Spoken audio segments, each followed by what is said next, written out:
Hi everyone, welcome to my channel Study with Ali Hosi. Once again I'm with you. But this time I have come with a different topic, and the topic which I have taken, it is a burning topic, and you can find this topic on all the social media platform. मैंने देखा कि इस समय जो social media है वो इस topic से भरा पड़ा है। आप देखो, अगर आप आज या कल की न्यूज़ देखोगे तो आपको मिल जाएगा कि अमेरिका ने जो पास ही उनका एक कंट्री है, वेनेज़ुएला, उन्होंने जो है वहाँ के प्रेसिडेंट को उन्होंने जो है उठा लिया है। आपने देखा कि उन्होंने क्या करा कि उनके ऊपर जो है रात को उन्होंने अपने बहुत सारे फाइटर जेट्स लिए। उसके बाद वहाँ की उन्होंने जो है साइबर अटैक करके वहाँ की जो बिजली थी उसको गुल करा, और वहाँ के प्रेसिडेंट को उनकी वाइफ़ के साथ में जो है at the time when they were sleeping, जब वो लोग रात के करीब 1 बजे जब वो लोग सो रहे थे, तो उन्होंने वहाँ पर हमला करा। और उसके बाद जो वहाँ के प्रेसिडेंट हैं निकोलस मदुरो, उनको और उनकी वाइफ़ दोनों को वो वहाँ से उठा के ले गए। देखो, ये तो हिस्ट्री में बड़ी एक एक ऐसी घटना है जो इससे पहले जो है कभी भी मुझे लगता है कि नहीं हुई होगी। अब देखो कि कम से कम मुझे लगता है कि सेकंड वर्ल्ड वॉर के बाद से तो जो है ऐसा कभी भी नहीं हुआ होगा जो ये हुआ है। अब ये जो कुछ भी जो है 2-4 दिन में जो कुछ भी हुआ, उसके बाद आप देखोगे तो एक जो बहुत ज़्यादा जो टॉपिक जो चल रहा है, वो ये चल रहा है कि अब जो है इसके बाद जो ईरान है, मिडल ईस्ट का जो कंट्री है ईरान, अब कहा जा रहा है कि वहाँ पर जो है वहाँ पर भी इसी तरीके से अटैक करेंगे। या बहुत बहुत सारी खबरें चल रही हैं कि वहाँ के जो सुप्रीम लीडर हैं, आयतुल्लाह ख़ामेनी, वो जो है वहाँ से भाग गए हैं, या वो अपनी फैमिली को लेकर भागने वाले हैं। ऐसी बहुत सारी जो है बातें चल रही हैं।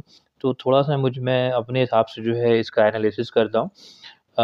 हालाँकि मुझे जो जियोपॉलिटिक्स है उसकी इतनी ज़्यादा जानकारी नहीं है, लेकिन जो मैंने एक्सपर्ट से थोड़ा बहुत जो स्टैटिक्स और जो फैक्ट्स मैंने इकट्ठा करे हैं, उसके ऊपर मैं कोशिश करता हूँ कि मैं जो इसको बताता हूँ। देखो, जैसा कि आपको पता है कि पिछले जो है कई सालों से जो ईरान है, आप देखोगे उसके ऊपर जो है अमेरिका ने बहुत सारे जो है सैंक्शंस लगा रखे हैं। अब जब बहुत सारे सैंक्शंस लगा रखे हैं, तो आप देखोगे कि ये जो है सैंक्शंस तो ये काफ़ी सालों से चल रहे हैं। इससे पहले जो अमेरिकन जो प्रेसिडेंट थे, जो बाइडेन, उनके टाइम पे भी सैंक्शंस थे। उससे पहले जो आप देखोगे कि उससे पहले जो प्रेसिडेंट थे, बराक हुसैन ओबामा, उसके टाइम पे भी प्रेसिडेंट थे। उस टाइम पे भी जो है कुछ सैंक्शंस थे। आप देखो, लेकिन बराक हुसैन ओबामा जो थे, उन्होंने जो है एक डील ईरान के साथ में जो है करी थी, और बहुत सारा जो है सैंक्शन रिलीव करा था। और उसके बाद जब ये ट्रम्प जो है दोबारा से प्रेसिडेंट बने, तो इन्होंने जो है उस डील को जो है उन्होंने तोड़ दिया। हालाँकि ये जो डील हुई थी, इसमें जो है यूएनओ की प्रेज़ेंस में ये जो है डील हुई थी। यूनाइटेड नेशन ऑर्गेनाइज़ेशन जो था इसमें इन्वॉल्व था, लेकिन उन्होंने उसको तोड़ दिया। उसके बाद से जो अमेरिकन प्रेसिडेंट डोनाल्ड ट्रम्प हैं, इनकी जो पॉलिसी रही है वो मैक्सिमम प्रेशर की जो है इनकी पॉलिसी रही है। अब एक ईरान में जो आप देखोगे जो उनकी करेंसी का डाउनफॉल है, जो उनके रियाल में जो गिरावट आ रही है, आप देखोगे उनकी जो करेंसी रियाल है लगभग 45 से 50% तक जो है डाउन हो चुकी है। इसके अलावा अगर आप ईरान में देखोगे तो जो उनकी इन्फ्लेशन का रेट है वो लगभग 40% तक जो है वो बढ़ चुका है। अब इसके पीछे एक जो बहुत बड़ा रीज़न है वो यही है कि ईरान में जो है जो सैंक्शंस लगाए गए हैं, आप देखो जो डोनाल्ड ट्रम्प है उनकी पॉलिसी यही है, मैक्सिमम प्रेशर की उनकी पॉलिसी है, और उस पॉलिसी का जो असर है वो ईरान में दिखना जो है वो शुरू हो गया है। अब देखो, लेकिन इस समय जो अपराइज़िंग, आपको पता है कि ईरान जो है बहुत लंबे समय से जो है वहाँ पर अपराइज़िंग्स जो हैं होती रही हैं। इससे पहले भी आप देखोगे कि जो हिजाब के ऊपर, जो पर्दे के ऊपर जो अपराइज़िंग हुई थी, जिसमें जो है महिसा अमीनी वाला जो एपिसोड हुआ था कि वहाँ पे की जो एक फीमेल एक्टर थी, जो जेल में जाके जो है जो खुद से उनको हार्ट अटैक आया था और वो जो है वो मर गई थी, और उसके बाद जो है वेस्ट की तरफ से ये कहा गया था कि ईरान का जो है इसमें ईरान के जो कंज़र्वेटिव्स हैं उनका हाथ है, जो ईरान की जो पुलिस है उसका जो है उसको मारने में हाथ है। लेकिन आप देखो वो जो अपराइज़िंग्स थी उनको जो है काफ़ी हद तक जो है दबा लिया गया था।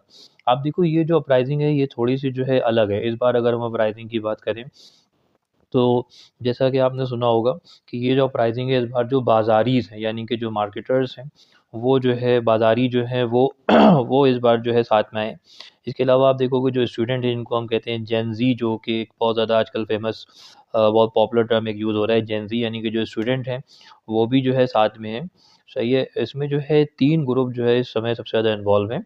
आप देखोगे एक तो जो बाज़ारी हैं वो हैं, और दूसरे जो जेन ज़ी यानी कि जो स्टूडेंट्स हैं वो इन्वॉल्व हैं।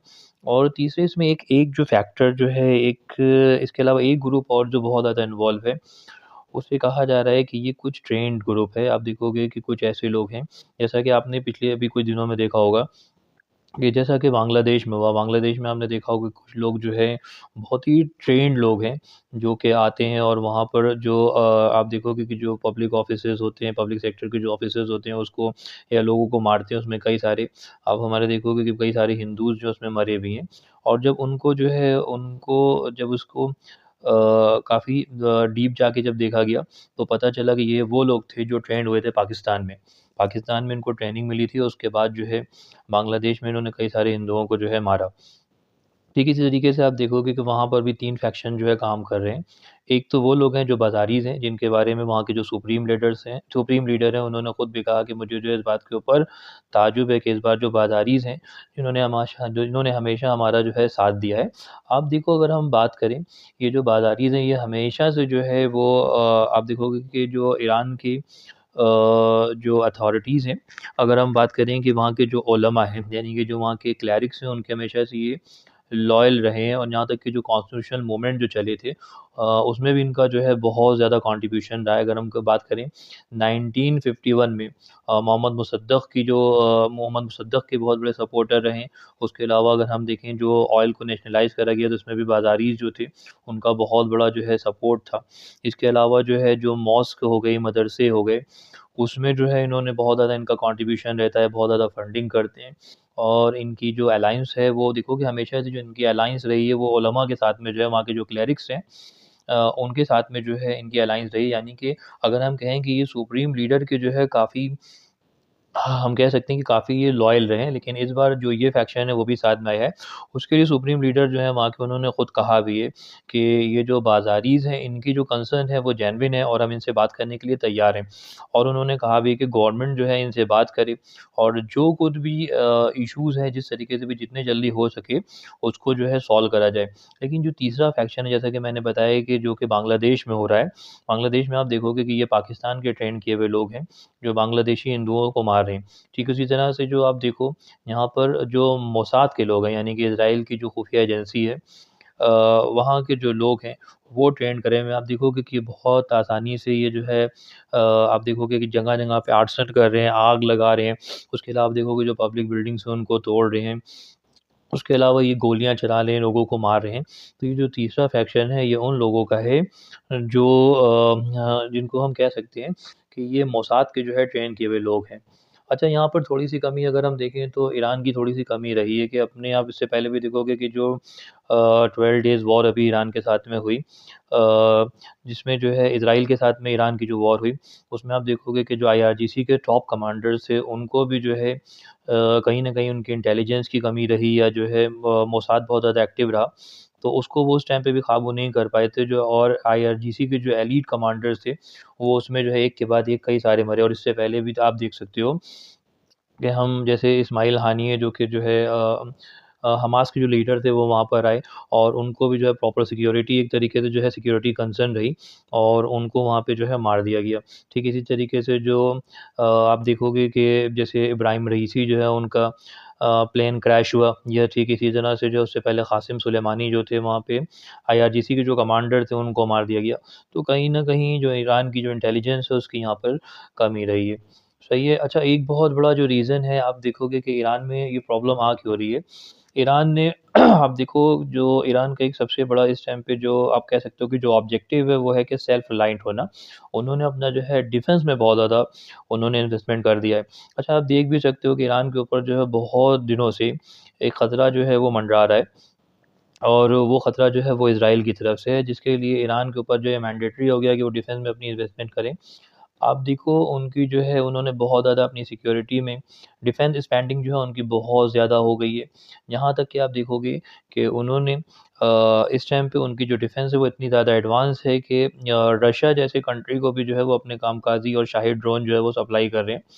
और यहाँ तक कि जो यूक्रेन में जो वॉर हो रही है, उसमें बहुत ज़्यादा जो आप कह सकते हो कि जो ड्रोन्स हैं, वो ईरानी के यूज़ हो रहे हैं। यहाँ तक कि उनकी जो टेक्नोलॉजी है वो इतनी ज़्यादा एडवांस है कि जिसे आप देख सकते हो कि एक तरफ अभी जब 12 डेज़ वॉर हुई, तो उसमें एक तरफ आप देखोगे कि अमेरिका, ब्रिटेन इज़राइल यहाँ तक कि मिडल ईस्ट के जो कंट्रीज़ हैं वो भी जो है गुपचुप तरीके से जो है ईरान का साथ देते थे। पूरा यूरोप भी था उसके बाद भी अगर हम जो है इसको आज भी देखें तो जो इज़राइल का जो लॉस है वो बिलियंस में जाता है।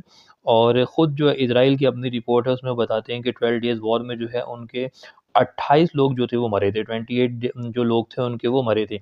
यानी कि ईरान ने जो अपना डिफेंस सिस्टम है वो बहुत ज़्यादा डेवलप कर रखा है। अब कोई भी कंट्री आप समझ सकते हो कि जब वो वॉर में होता है, तो अपना जो डिफेंस होता है, उसको डेवलप करने में उसका जो है बहुत ज़्यादा जो है खर्चा आ जाता है। अब उसके बाद क्या होता है कंट्री में क्राइसिस आना जो होते हैं वो तो लाज़मी हो जाते हैं। तो ईरान भी वही मार जो है वो झेल रहा है। अच्छा ईरान में फिर दूसरी चीज़ ये है कि एक बहुत बड़ा जो फैक्टर है वो करप्शन भी है वहाँ पे, इसको हम नहीं नकार सकते कि वहाँ पे करप्शन नहीं है। करप्शन भी है, काफ़ी पैसा जो होता है वो करप्शन में भी जो है ड्रेन हो जाता है, सही है। उसके बाद उन्होंने अपनी साइंस और टेक्नोलॉजी के ऊपर जो है बहुत ज़्यादा काम करा है। आप देखोगे तो ईरान में ज़्यादातर जो आपको चीज़ें दिखाई देंगी वो उनकी अपनी बनाई हुई चीज़ें हैं। जैसे अगर आप देख सकते हो तो कोचेज़ जो हैं वो उनके अपने हैं, टेक्नोलॉजी जो है वो उनकी अपनी है। मिसाइल्स जो हैं वो उनके अपने हैं, ड्रोन्स जो हैं वो उनके अपने हैं। यहाँ तक कि आप देखो कि उन्होंने अपना जो है ईरान ने अपना जो है नेवल बेस जो है पानी के अंदर अपना नेवल बेस बनाया है, जो कि पूरी दुनिया में यूनिक है। आज तक की दुनिया के किसी भी देश कोई भी देश ऐसा नहीं है पूरी दुनिया में, जिसने अपना जो है नेवल बेस पानी के अंदर बनाया। तो आप समझ सकते हो कि जो उनका जो अंडर वाटर जो है उनके आप देखोगे ड्रोन्स जो हैं वो चला सकते हैं वो। तो आप देख सकते हो कि उनकी जो टेक्नोलॉजी है वो कितनी ज़्यादा जो है उन्होंने अपने डिफेंस के ऊपर कितना काम करा है और उनकी टेक्नोलॉजी जो है वो कितनी ज़्यादा एडवांस है। तो उसका बहुत बड़ा पार्ट जो है उनका वो वहाँ पर खर्च हो रहा है। जिसके कारण आप देखोगे कि जो उनके कॉमन पीपल हैं उनको जो है प्रॉब्लम तो है। सही है?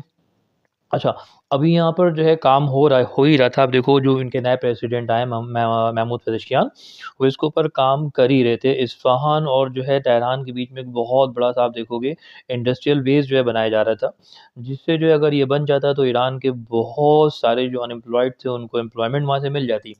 लेकिन ये काम होने से पहले ही जो है अमेरिका ने वहाँ पे डिस्टर्बेंस जो है वो क्रिएट कर दिया, सही है। अब आप देखो दूसरी चीज़ जो है करप्शन जो है वहाँ पर है और आप समझ सकते हो करप्शन तो किसी भी सोसाइटी में जो है वो कैंसर की तरह होता है। फिर मिसमैनेजमेंट जो है वहाँ पर है। आप देखो तो ये सारी की सारी जो है चीज़ें वहाँ पर इन्वॉल्व हैं जिसकी वज़ह से ये क्राइसिस जो है इस समय आए हुए हैं।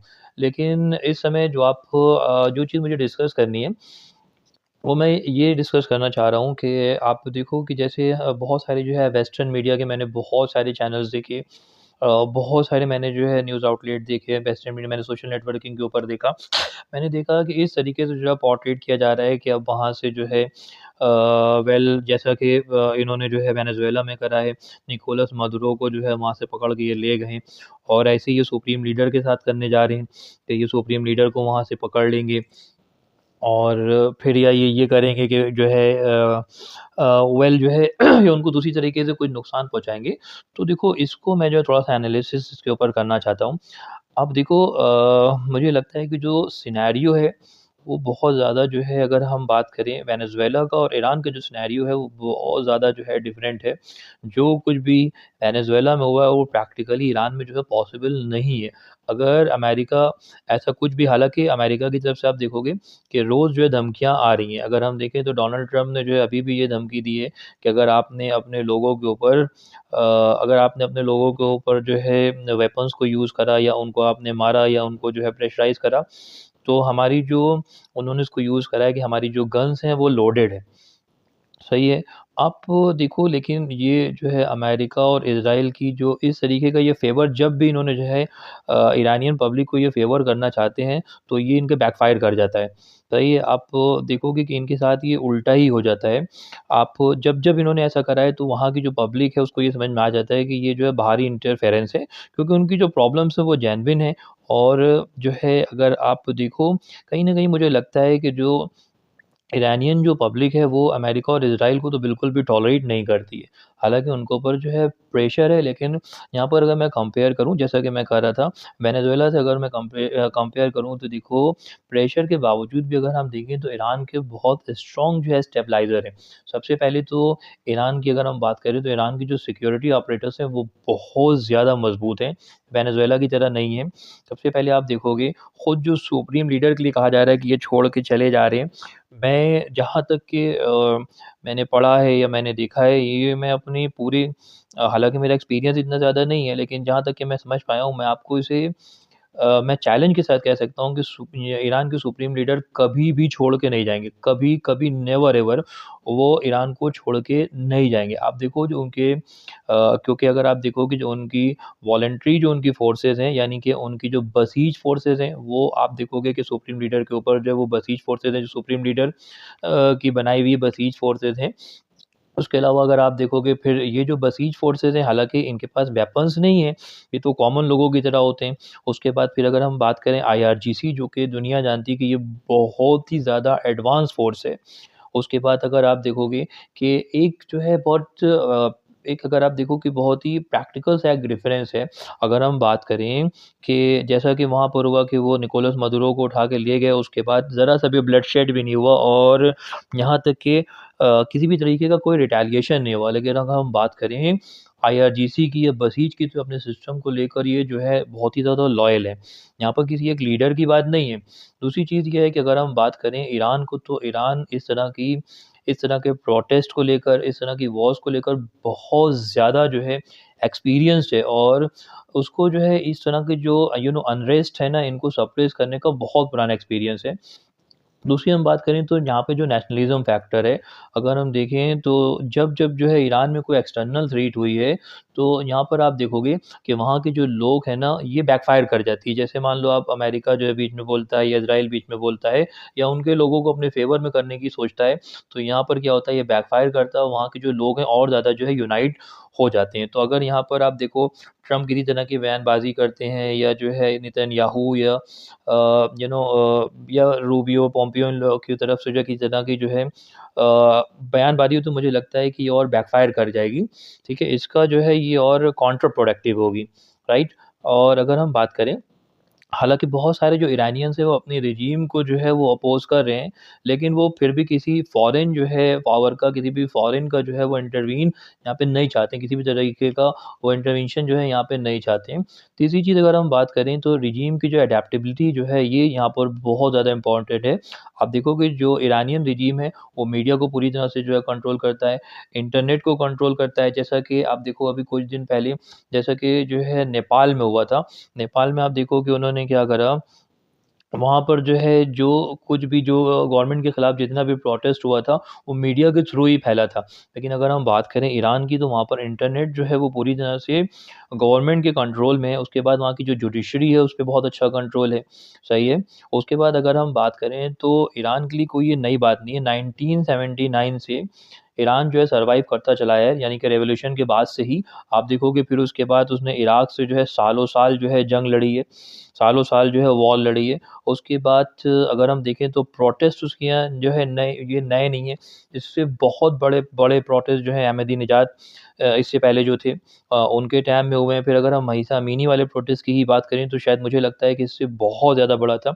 अभी भी मेरे जो है वहाँ के जो ईरान में मेरे कुछ फ्रेंड्स हैं, उनसे मेरी बात हुई, आकिफ़ ज़ैदी साहब जो हैं उनसे मेरी बात हुई। तो उन्होंने बताया कि ये जो प्रोटेस्ट है, ये प्रोटेस्ट तो बहुत छोटा है, इसमें तो 500 हज़ार लोग आते हैं। उसमें से कुछ लोग हाँ, ऐसे होते हैं कि जो है ऐसा लगता है कि शायद मोसाद के ट्रेन करे हुए हों, या वो कुछ लोगों को लेकर आते हैं और वो उन पब्लिक ऑफ़िसेज़ के ऊपर जाते हैं या आग लगाते हैं, तोड़-फोड़ करते हैं। लेकिन जो महीसा अमीनी के टाइम पे जो प्रोटेस्ट हुए, तो इससे बहुत बड़े-बड़े प्रोटेस्ट थे, सही है? तो उनको जो है ये सब कंट्रोल करने की एक बहुत पुरानी जो है आदत है। हाँ, हम कह सकते हैं कि ईरान जो है इस टाइम पे अनस्टेबल है, लेकिन फ्रेजाइल नहीं है। सही है। अच्छा, अगर एक बात ये चल भी रही है कि वेल, जैसा कि कहा जा रहा है कि वहाँ के जो सुप्रीम लीडर हैं, आयतुल्लाह ख़ामेनी, वो जो है वहाँ से चले जाएँगे या अमेरिका जो है उनको, एक तो ये पॉसिबल, प्रैक्टिकली पॉसिबल है ही नहीं। क्योंकि अगर अमेरिका ऐसा कुछ भी करता है तो ये बहुत ज़्यादा कैटास्ट्रॉफ़िक होगा और दुनिया इस बात को जानती है कि ईरान का जो है पिछला, आप देख सकते हो कि उनकी पिछली हिस्ट्री रही है कि जब-जब जो है अमेरिका ने उनके साथ में कोई भी एक्शन करा है तो उसका रिएक्शन ज़रूर आया है। आप देखो जैसा कि अब इस टाइम पे डोनाल्ड ट्रंप बता रहे हैं कि उन्होंने इसी तरह से जो है आईआरजीसी के जो कमांडर थे आईआरजीसी के कमांडर का वो नाम ले रहे हैं क़ासिम सुलेमानी का, कि उन्होंने इसी तरह से क़ासिम सुलेमानी को भी मारा था। लेकिन उसके बाद का वो एक्शन को तो बता रहे हैं लेकिन वो रिएक्शन को नहीं बता रहे हैं, कि जिस समय उन्होंने क़ासिम सुलेमानी को मारा था, उसके बाद उनके जो ऐनुल असद जो बेसेस थे इराक़ में, उसके ऊपर ईरान ने एक साथ बहुत सारी मिसाइल से जो है अटैक करा था। और उसके बाद आप इसको जो है खुद आप इसको जो है ऑन ये जो है आप इसको चाहो तो गूगल कर सकते हो या आप इसको चैटजीपीटी पे जो है आप देख सकते हो कि उसके बाद उनके कम से कम 100 जो उनके सिपाही थे, वो जो थे बहुत ज़बरदस्त ट्रॉमा में थे और उसमें बहुत सारे जो ऐसे थे कि उनको ऐसी इंजरीज़ हुई थी कि जो सर्वाइव नहीं कर पाए थे। सही है? तो उस इसी तरीके से अगर आप देखो कि जब ईरान ने उसके बाद जब दूसरी बार जो है इन्होंने अपने B-2 बॉम्बर्स जब ये लेकर आए थे और उनकी साइट को उड़ाने की कोशिश करी थी, तो उन्होंने कतर में जो इनके बेसेस थे उसके ऊपर हमला करा। इसी तरह से अगर आप देखो कि जब इज़राइल ने जो है इनके ऊपर हमला करा था, तो उसके बाद उन्होंने बहुत ज़बरदस्त रिटेलिएशन करा था और 12 डेज़ जो वॉर हुई थी वो बहुत ज़्यादा इज़राइल के लिए कैटास्ट्रोफ़िक थी, जिसको आप अभी भी इसके फैक्ट्स और फिगर्स को आप जो है देख सकते हो। वेल इन सब बातों के बाद भी ये कहा जा रहा है कि सुप्रीम लीडर जो है उनके ऊपर जो है अमेरिका हमला कर देगा। अब देखो मैं आपको बताना चाहूँगा कि एक तो ये पॉसिबल प्रैक्टिकली है ही नहीं। लेकिन अगर मान लो कि सुप्रीम लीडर को रिमूव कर भी दी जाए सिस्टम से, तब भी जो सिस्टम है वो वहाँ पे सर्वाइव करेगा। क्योंकि यहाँ पर आप देखो वेनेज़ुएला की तरह नहीं है कि पूरा का पूरा उन्होंने जो है वहाँ पे वो उनको मदुरो को उठा के ले गए, तो वहाँ पे सिस्टम ही कोलैप्स कर गया। उसके बाद जो है अब उन्होंने ये अनाउंस कर दिया कि अब जो है कंट्री को हम रन करेंगे। यहाँ पर अगर एक सुप्रीम लीडर चला भी जाएगा तो दूसरा सुप्रीम लीडर आ जाएगा। Well thanks for watching. Please like, subscribe, share and comment for my video.